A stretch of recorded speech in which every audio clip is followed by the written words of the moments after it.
നമസ്കാരം, കോക്ടെയിലിലേക്ക് സ്വാഗതം. കോക്ടെയിൽ ഇത്തവണ ആദ്യം പോകുന്നത് മാടമ്പള്ളിയിലെ തെക്കിനിയിലേക്കാണ്. ബസ് അപകടങ്ങൾക്ക് കാരണം പ്രേതബാധയാണ്. കാസർഗോഡ് KSRTC ജില്ലാ ഡിപ്പോയിൽ നിന്ന് ബാധ ഒഴിപ്പിക്കൽ തുടങ്ങിയിട്ടുണ്ട്. കേരളം മുഴുവൻ ഇത് പ്രതീക്ഷിക്കാം.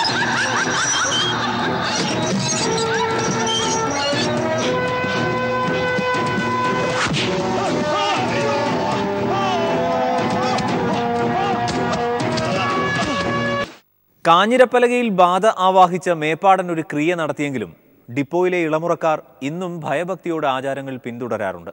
അസമയത്ത് ആരും ഡിപ്പോയിലേക്ക് പോകാറ് പോലുമില്ല. മന്ത്രവാദിയുടെ കഠിന മന്ത്രങ്ങളാൽ ചുടലേക്ഷി ബന്ധിക്കപ്പെട്ടു. പക്ഷേ മാണിക്യശ്ശേരിയിലെ തമ്പുരാക്കന്മാർ അനുഷ്ഠാനങ്ങൾ തെറ്റിച്ചാൽ അപകടം എപ്പോൾ വേണമെങ്കിലും സംഭവിക്കാം. വർഷങ്ങൾ പലത് കഴിഞ്ഞിട്ടും ഉള്ളിൽ നിറഞ്ഞ ഭയവും വിശ്വാസങ്ങളുമായി കഴിയുകയാണ് മാണിക്യശ്ശേരിയിലെ ഇളം തലമുറക്കാർ. ആരാണ് ആദ്യം പ്രയത്തെ കണ്ടത്? ഞാനാ കണ്ടത്. ഇവൻ കണ്ടു, പക്ഷെ ഞാനാ കണ്ടത്. എന്നാൽ അവിടെ ഇരിക്കൂ. ആദ്യം കണ്ട ആള് മാത്രം ഇരിക്കട്ടെ. ചിരിക്കണ്ട, കണ്ണടച്ച് പ്രാർത്ഥിച്ചോളൂ.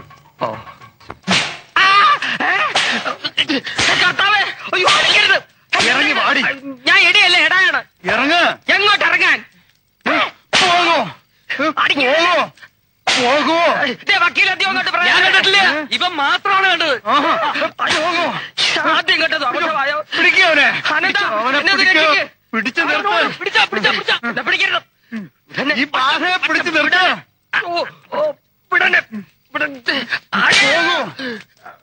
പോകോ പോകോ. എങ്ങോട്ട് പോകാൻ? പാലവരത്തിലേക്ക് പോകൂ. ഞാൻ പാലായിക്ക് പൊക്കോളാം. അത് പോരാ. എന്നാ ഭരണിക്കാനത്തോട്ട് പോവാം.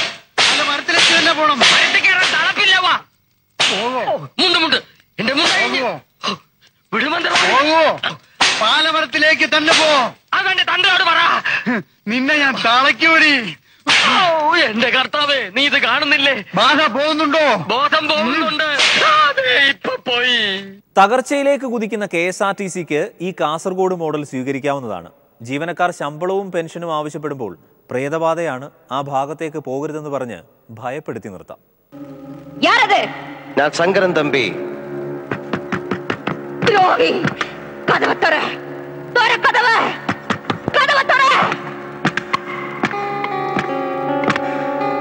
நீ யாரு? நானா? சண்டாளா, என்னையா யாருன்னு கேக்குற? நான் தாண்டா நாகவல்லி. எதுக்காக வந்த? உன்னை கொல்றதுக்கு, உன்னை கொன்னு உன் ரத்தத்தை குடிக்கிறதுக்கு. உன்னால என்ன கொல்ல முடியாது நாகவல்லி.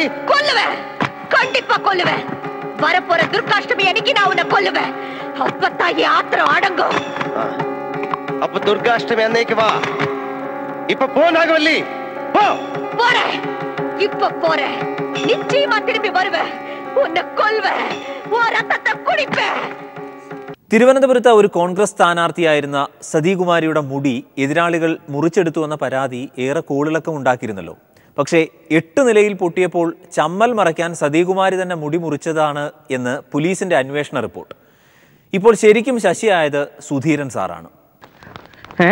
ഫോട്ടോഗ്രാഫർ ഇവിടെ ഉണ്ട്. താൻ ഈ കല്യാണ പെണ്ണിനെ പോലെ പിന്നിൽ കുണുങ്ങി നിൽക്കണ്ട, എന്റെ കൂടെ ഒപ്പം നിൽക്ക്. എവിടെ? അവിടെ. അവനല്ലേ ഇവനാ? ഓഹോ, ഇത് പിടിച്ചേ. ഇങ്ങോട്ട് മാറി നിൽക്ക്. കഴിഞ്ഞ ദിവസം അവർക്ക് നേരെ നടന്ന ക്രൂരമായ അക്രമം കേരളത്തിന് അപമാനകരമാണ്. സ്ത്രീത്വത്തോടുള്ള അവഹേളനമാണ് ഇവിടെ ഉണ്ടായിട്ടുള്ളത്. നിനക്ക് ഈ ഗതി വന്നല്ലോ, പക്ഷേ നീ തളരരുത് കുഞ്ഞെ.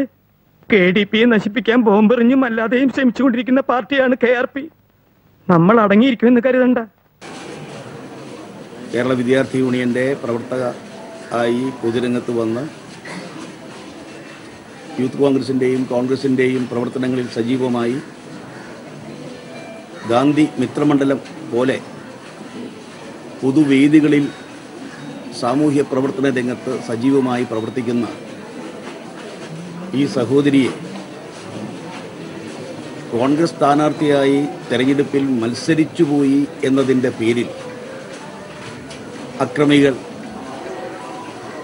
അവരെ കടന്നാക്രമിക്കുകയാണ് ഉണ്ടായത്. പോലീസ് വന്ന് മൊഴിയെടുത്തോ കുഞ്ഞ്? ഇല്ല. ഭാഗ്യം. പോലീസിനോട് എന്താ പറയണ്ടേന്ന് ഞാൻ പറഞ്ഞുതരാം.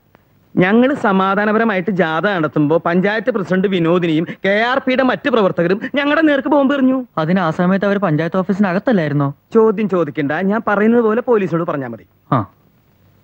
അവർ പറഞ്ഞത്, അവരുമായി സംസാരിച്ചപ്പോൾ ആ സഹോദരി പറഞ്ഞത്, നീ ഇന്ന ആൾക്കെതിരായി മത്സരിക്കുമോ, ഇന്ന രീതിയിൽ ഇന്ന ആൾക്കെതിരായി പ്രവർത്തിക്കുമോ, നീ എന്തിന് തിരഞ്ഞെടുപ്പിൽ മത്സരിച്ചു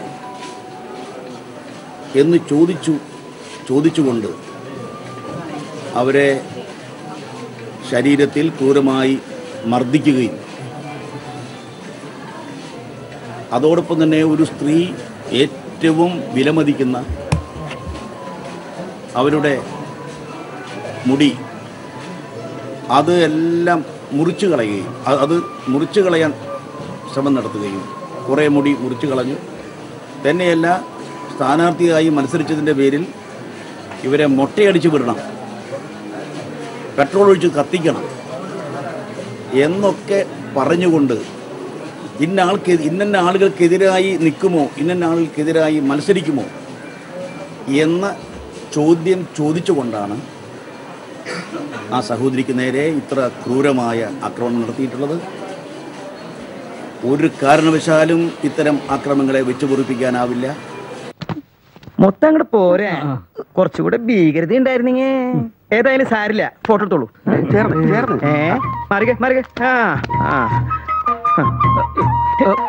റെഡി? ഈ ഫോട്ടോയ്ക്ക് ഒരു അടിക്കുറിപ്പ് എഴുതിക്കോളൂ. നൊമ്പരത്തിൽ ഒരു സാന്ത്വനം. ബോംബേറിൽ പരിക്കേറ്റ പാർട്ടി പ്രവർത്തകനെ ശ്രീ ജോണി വെള്ളിക്കാല ആശ്വസിപ്പിക്കുന്നു. കേരളം ലജ്ജ കൊണ്ട് തല താഴ്ത്തേണ്ട അത്ര നികൃഷ്ടമായ നടപടിയാണ് അക്രമികളുടെ ഭാഗത്തുനിന്നുണ്ടായിട്ടുള്ളത്. ആ സഹോദരിയുമായി സംസാരിച്ചപ്പോൾ CPMന്റെ പ്രവർത്തകർക്ക് ഇതിൽ പങ്കുണ്ട് എന്നുള്ളതാണ് അവരുടെ വിശ്വാസം.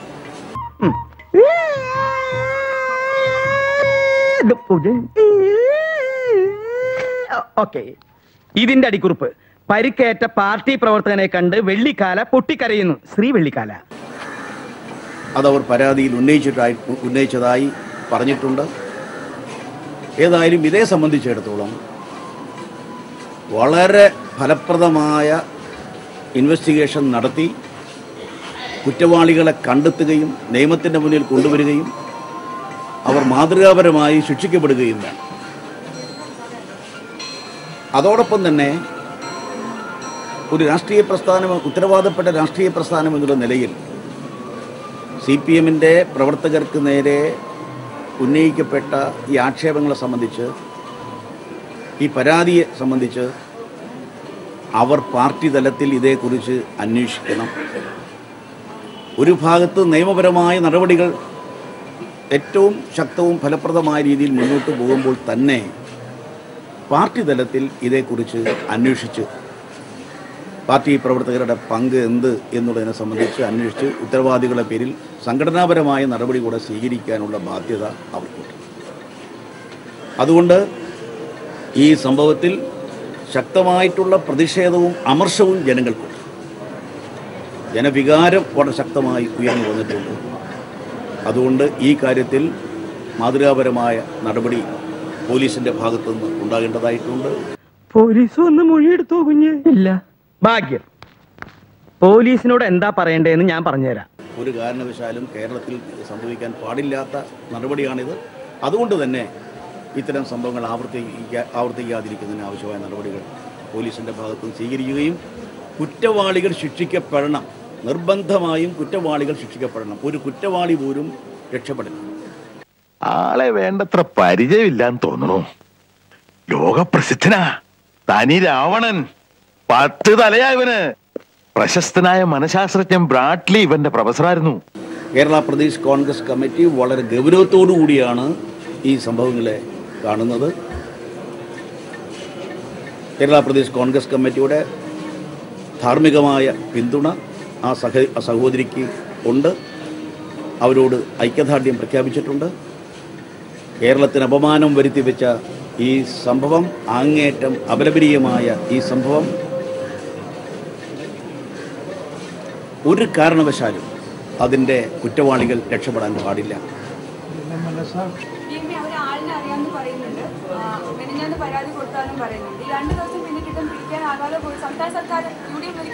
അല്ല, ഞാൻ അതേക്കുറിച്ചൊന്നും പറയുന്നില്ല. കാരണം പോലീസ് ചെയ്യേണ്ടത് പോലീസ് ചെയ്യും എന്നാണ് പ്രതീക്ഷിക്കുന്നത്. പോലീസ് ചെയ്യേണ്ടത് പോലീസ് ചെയ്യും എന്ന പ്രതീക്ഷയാണുള്ളത്. ഏതായാലും ഈ കാര്യം സംബന്ധിച്ച് മുഖ്യമന്ത്രിയുടെയും ആഭ്യന്തര വകുപ്പ് മന്ത്രിയുടെയും ശ്രദ്ധയിലും ഈ കാര്യം പെടുത്തുന്നുണ്ട്. അങ്ങോട്ടൊന്നും ചോദിച്ചില്ലെങ്കിലും ഇങ്ങോട്ടെല്ലാം പറയുന്ന ഒരു മന്ത്രി ഉള്ളത് ഒരു ഭാഗ്യമാണ്, ശരിക്കും ഭാഗ്യം. പാഠപുസ്തകമെന്ന് കേട്ടാൽ തന്നെ ഡ്രാക്കുള വെളുത്തുള്ളി കണ്ടതുപോലെയാണ് അബ്ദുൾ റബ്ബിന്. എന്നാൽ ഈ മാധ്യമങ്ങൾ ഇടയ്ക്കിടയ്ക്ക് ഇത് പറയാതിരിക്കണ്ടേ? അത് ചെയ്യില്ല. നിങ്ങൾക്ക് ആർക്കൊന്നും ചോദിക്കാനില്ലെങ്കിൽ എനിക്ക് അങ്ങോട്ടൊരു കാര്യം പറയാനുണ്ട്. കാരണം കഴിഞ്ഞ ആഴ്ച ഒരാവശ്യവുമില്ലാത്തൊരു വിവാദം ഉണ്ടായി. പുസ്തകം കിട്ടിയിട്ടില്ല എന്ന് പറഞ്ഞുകൊണ്ടുള്ള ഒരു പരാതി വന്നു. വാസ്തവത്തിൽ ആ പരാതിക്ക് യാതൊരു അടിസ്ഥാനവുമില്ല. എനിക്ക് ഇന്നതിൻ്റെ റിപ്പോർട്ട് DPI മുഖേന ലഭിച്ചിട്ടുണ്ട്. ഒന്നാം തവണ, അതായത് ജൂണിൽ ക്ലാസ് തുടങ്ങുമ്പോൾ കൊടുക്കേണ്ട പുസ്തകമാണ്. ആ പുസ്തകം അവിടുത്തെ ഹെഡ്മിസ്ട്രസ് ഇൻറ്റൻറ്റ് ചെയ്ത അത്രയും നമ്പർ പുസ്തകം ആ സമയത്ത് തന്നെ കൊടുത്തു.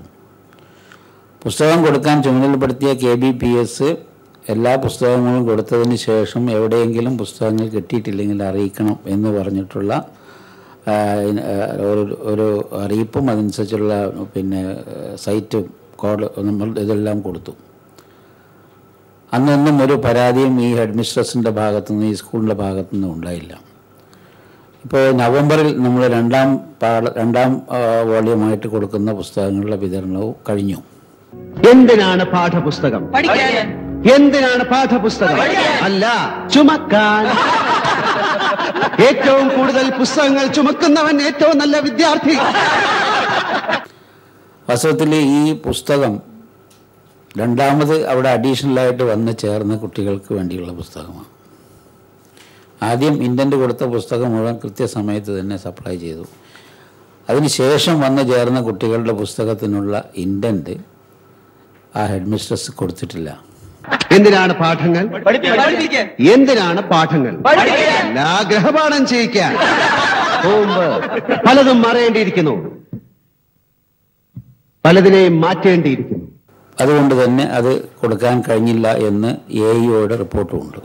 ഇതൊക്കെ നാട്ടുകാരറിഞ്ഞാൽ തല പോകുമോ എന്നാണ് റബ്ബിൻ്റെ പരിഹാസം. ഇല്ല സർ, പോകില്ല.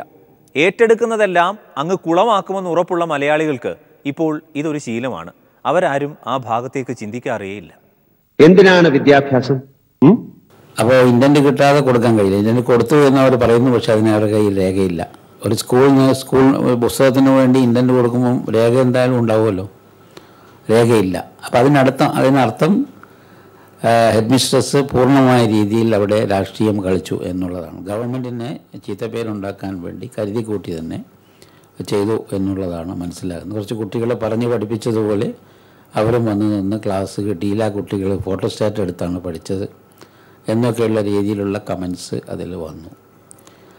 മാത്രമല്ല, ഈ ഹെഡ്മിസ്ട്രസിന് കുറച്ചെങ്കിലും ഉത്തരവാദിത്വ ബോധം ഉണ്ടായിരുന്നെങ്കിൽ ഈ സ്കൂളിൻ്റെ തൊട്ട് മുമ്പിലാണ് AEO ഓഫീസ്. റോഡിൻ്റെ നേരെ എതിർവശത്താണ് AEO ഓഫീസ്.